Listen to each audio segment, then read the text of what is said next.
Assalamualaikum warahmatullahi wabarakatuh. Saya Ananda Franzuda Syahputra dan rekan saya Rahmat Zakasi. Kami ingin mempresentasikan materi tentang McCulloch-Pitts pada fungsi logika OR.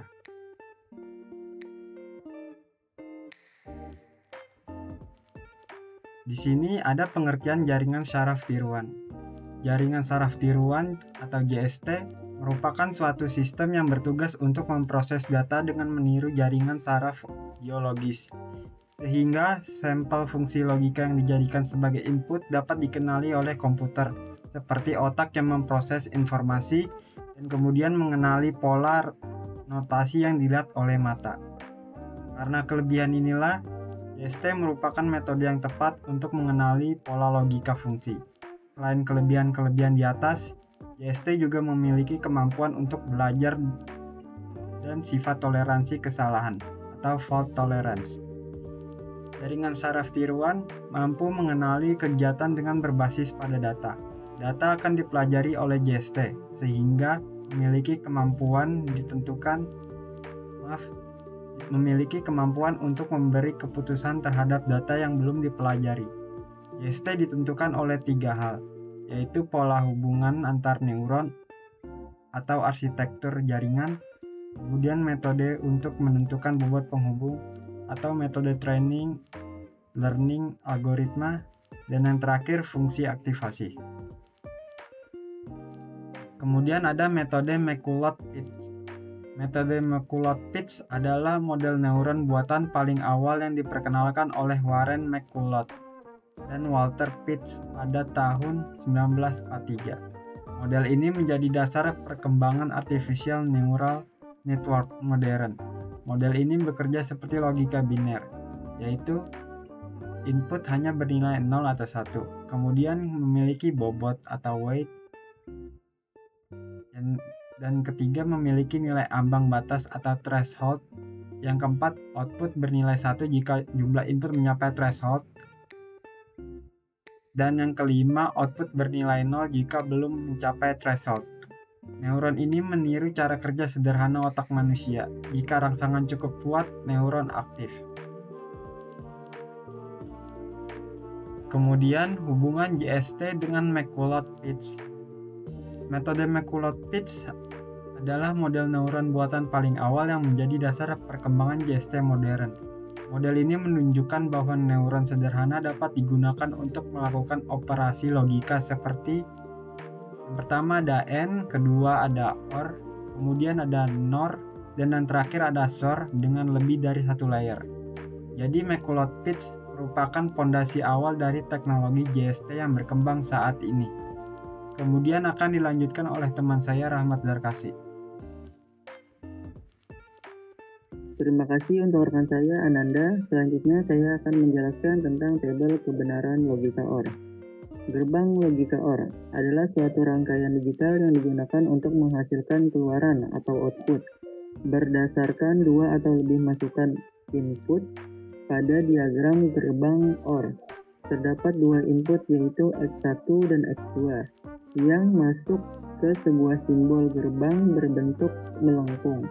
Kemudian menghasilkan satu output yaitu Y. Cara kerja gerbang OR adalah dengan memeriksa nilai dari setiap input. Jika salah satu saja dari inputan bernilai 1 atau true, maka output yang dihasilkan juga akan bernilai 1. Output hanya akan bernilai 0 atau false apabila semua input bernilai 0. Dengan kata lain, gerbang OR memberikan hasil benar jika minimal satu kondisi terpenuhi. Konsep ini dapat dianalogikan seperti 2 saklar lampu yang terhubung paralel, di mana lampu akan menyala jika salah satu sakral diaktifkan. Oleh karena itu, gerbang OR banyak digunakan dalam sistem logika digital untuk merepresentasikan kondisi pilihan atau alternatif. Selanjutnya, penyelesaian. Pada hal ini akan dilakukan perhitungan manual untuk mencari iterasi dalam pengenalan fungsi logika OR dengan disesuaikan dengan metode McCulloch-Pitts, perhitungan pengenalan pola fungsi logika OR. Rumusnya seperti gambar di bawah ini dan fungsi aktivasinya seperti gambar di bawah itu. Percobaan 1 ialah X1 sama dengan 0, X2 sama dengan 0. Fnet sama dengan 0 kali 1 ditambah 0 kali 1 sama dengan 0. Terus hold-nya sama dengan 1. Karena Fnet kurang dari threshold, maka Y sama dengan 0. Untuk percobaan kedua sama, X1 sama dengan 0, X2 sama dengan 1. Fnet sama dengan 0 kali 1 ditambah 1 kali 1 sama dengan 1. Terus hold-nya sama dengan 1. Karena Fnet lebih dari sama dengan threshold, maka Y sama dengan 1. Untuk percobaan ketiga, X1 sama dengan 1, X2 sama dengan 0. Fnet sama dengan 1 kali 1 ditambah 0 dikali 1 sama dengan 1. Terus hold-nya sama dengan 1. Karena Fnet lebih dari sama dengan threshold, maka Y sama dengan 1. Percobaan keempat, X1 sama dengan 1, X2 sama dengan 1. Fnet sama dengan 1 dikali 1 ditambah 1 dikali 1 sama dengan 2. Terus hold-nya sama dengan 1. Karena Fnet lebih dari sama dengan threshold, maka Y sama dengan 1. Selanjutnya ialah ini saya punya soal X1 sama dengan 0,0,1,1. Sedangkan X2-nya sama dengan 0,1,0,1. Untuk nilai bobotnya sama dengan 1, untuk nilai threshold-nya sama dengan 1. Di sini saya punya tabel X1, X2, net, dan Y. Untuk X1-nya diisi dengan 0, 0, 1, 1. Untuk X2-nya diisi dengan 0, 1, 0, 1. Untuk mencari nilai netnya ialah net sama dengan X1 dikali W ditambah X1 dikali W. Sama seperti 0 dikali 1 ditambah 0 dikali 1 sama dengan 0. Untuk selanjutnya adalah 0 dikali 1 ditambah 1 dikali 1 sama dengan 1. Dan 1 dikali 1 ditambah 0 dikali 1 sama dengan 1. Selanjutnya 1 dikali 1 ditambah 1 dikali 1 sama dengan 1. Untuk mencari nilai Y ialah Y1 sama dengan Fnet 1, Y2 sama dengan Fnet 2, Y3 sama dengan Fnet 3, dan Y4 sama dengan Fnet 4. Pada pola logika OR, Y1, Y2, Y3, dan Y4, jika net 1 lebih dari 1, maka bernilai 1.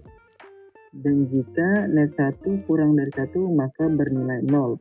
Untuk nilai Y-nya, di sini saya sudah isi 0, karena 0 kurang dari 1.